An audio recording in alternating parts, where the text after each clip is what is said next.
Hello friends, WhatsApp പുതിയൊരു വീഡിയോയിലേക്ക് എല്ലാവർക്കും സ്വാഗതം. അപ്പോൾ നമ്മളിന്ന് കൊല്ലൂർ വിള ഭരണിക്കാവ് ദേവീക്ഷേത്രത്തിലാണുള്ളത്. അപ്പോൾ ഇന്നിവിടെ ശരിക്കും പറഞ്ഞു കഴിഞ്ഞാൽ പനയ്ക്കൽ നന്ദൻ എന്ന് പറഞ്ഞ ആന വന്നിട്ടുണ്ട്. വൈകിട്ട് തിരുവാഭരണ ഘോഷയാത്രയുണ്ട്, അതിനോടൊപ്പം താലപ്പൊലിയുണ്ട്. അപ്പോൾ നമ്മൾ ജസ്റ്റ് ആനയൊന്ന് കാണാം, വീഡിയോസൊക്കെ ഒന്ന് എടുത്ത് നമ്മുടെ സബ്സ്ക്രൈബേഴ്സിന് വേണ്ടിയിട്ടൊന്ന് പോസ്റ്റ് ചെയ്യാമെന്ന് വിചാരിച്ചു. അങ്ങനെ പോയി നമ്മൾ വീഡിയോ ഒക്കെ എടുത്ത് സെറ്റാക്കിയിട്ടുണ്ട്. നമ്മൾ ചെന്ന സമയം പാപ്പാൻ ആനയ്ക്ക് ഓല വെട്ടിയിട്ട് കൊടുക്കുന്നതാണ് നമ്മൾ കണ്ടത്.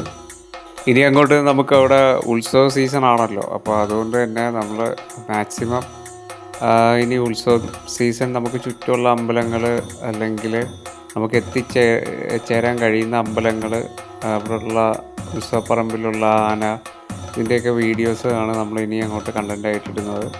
പിന്നെ നമ്മുടെ മുഖത്തല ഉത്സവത്തോടനുബന്ധിച്ച് ആനയൂട്ട് വളരെ പ്രസിദ്ധമാണ്. നമ്മുടെ കൊല്ലം മുഖത്തല മുരാരി ക്ഷേത്രത്തിൽ ഇപ്രാവശ്യം നമ്മൾ മുഖത്തല ആനയൂട്ട് കാണാൻ പോവുകയാണെങ്കിൽ നമ്മൾ തീർച്ചയായിട്ടും വീഡിയോസ് ഷൂട്ട് ചെയ്ത് നമ്മൾ ചാനലിൽ പോസ്റ്റ് ചെയ്യുന്നതായിരിക്കും. പോകാൻ പറ്റുകയാണെങ്കിൽ എന്ന് നമ്മൾ പറഞ്ഞത് വേറൊന്നും കൊണ്ടല്ല, മനുഷ്യൻ്റെ കാര്യമാണ്.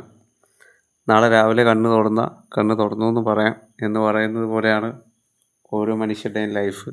ഇപ്രാവശ്യം നമുക്ക് അവിടെ എത്തിച്ചേരാൻ പറ്റുമെന്നുണ്ടെങ്കിൽ നമ്മൾ തീർച്ചയായിട്ടും ആനയൂട്ടിൻ്റെ വീഡിയോസും ഒക്കെ നമ്മൾ പോസ്റ്റ് ചെയ്യുന്നതായിരിക്കും. നമ്മൾ ആശ്രാമം എലിപ്പാഡിൽ കൊണ്ട് പറത്തിവിട്ട പ്രാവ് തിരിച്ചു വന്നിട്ടില്ല.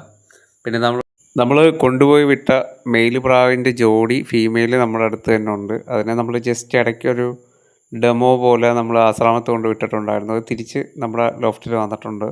ഒരിക്കൽ കൂടി നമ്മൾ നമ്മുടെ കയ്യിലുള്ള ഫീമെയിൽ പ്രാവിനെ കൊണ്ടുവന്ന് മെയിൽ പ്രാവിനെ കൊണ്ടുവിട്ട് അതേ സ്ഥലത്ത് നമ്മൾ കൊണ്ടുവിടുന്നതായിരിക്കും. അപ്പോൾ പുതിയൊരു വീഡിയോ ആയിട്ട് നമുക്ക് വീണ്ടും കാണാം.